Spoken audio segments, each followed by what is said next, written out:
Now, yes, of course, this is a horror movie. It came out in the month of October. It is spooky season. But when I walked out of this theater, I was like, damn it. Now I'm slightly in a Christmas mood.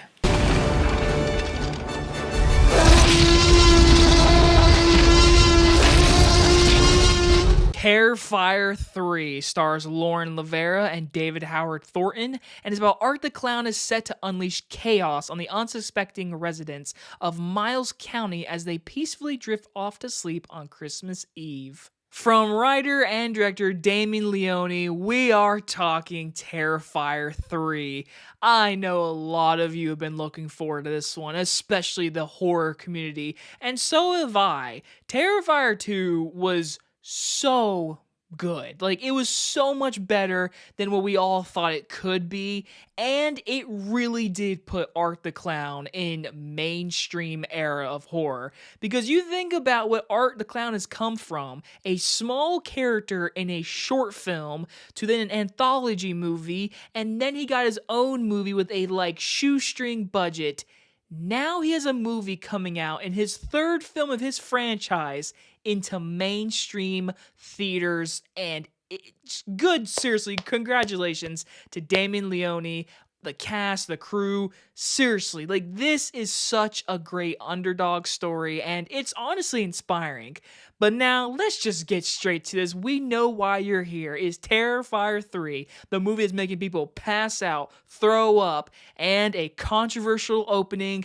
I'm here to tell you, if you are a fan of Terrifier 1 and 2, go see this movie. If you don't like blood or gore, just skip it. I think you should probably skip this one. So yeah, let's just get straight into the positives, guys.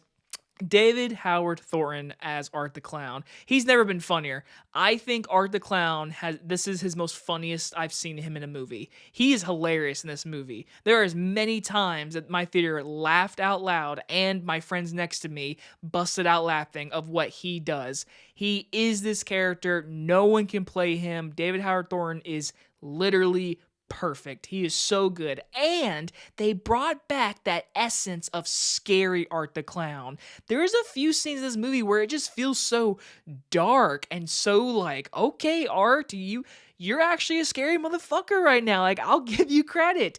But then he turns around and makes you laugh. It's just, he has become a horror icon without a doubt. Speaking of icons, Lauren LaVera.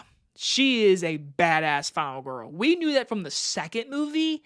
This movie, I love what they do with her character in Sierra. They give her trauma. They give her a complete character development that makes sense after the second movie. She is going through it, through trauma, seeing things, and just experiencing life around her that everyone knows her as the girl that lived, basically.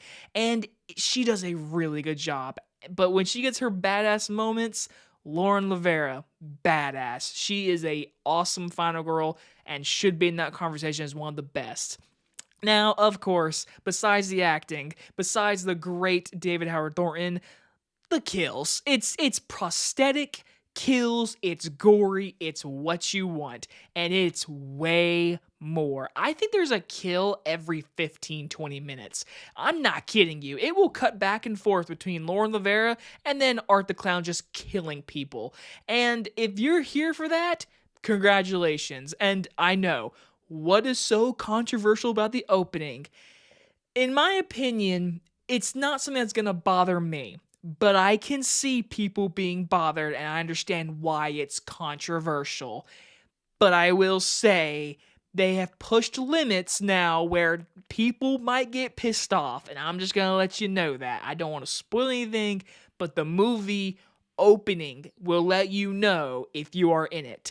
And every other kill that we get, it's exactly what you expect. Now, I will say this. The chainsaw shower scene, that was awesome. Now, I will say, no kill tops the bedroom scene in Terrifier 2, but all these kills are prosthetics. They are great to look at. There's one early on with a face he grabs on, and I don't even want to get in detail, but it's early on in the movie. But yeah, the shower scene is the one my friends all went, oh my God, and like that. So It was awesome, and I love Art the Clown with a Chainsaw. That's all I know.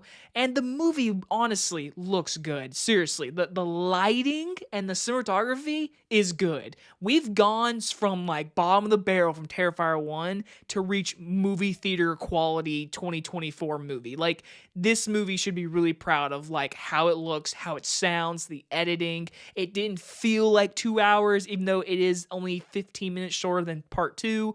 This one actually had a good pace to it, not like the other one.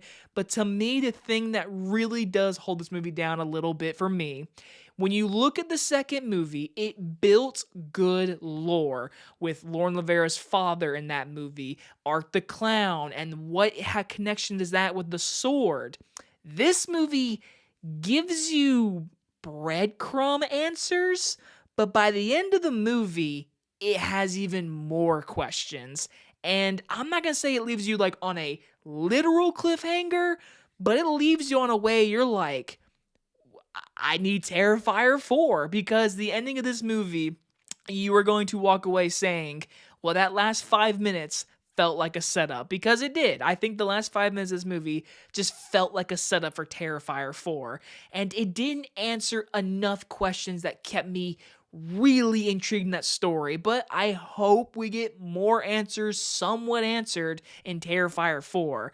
But at the end of this movie, I won't lie, a lot of this movie feels like, here's the kills, and I really enjoyed that.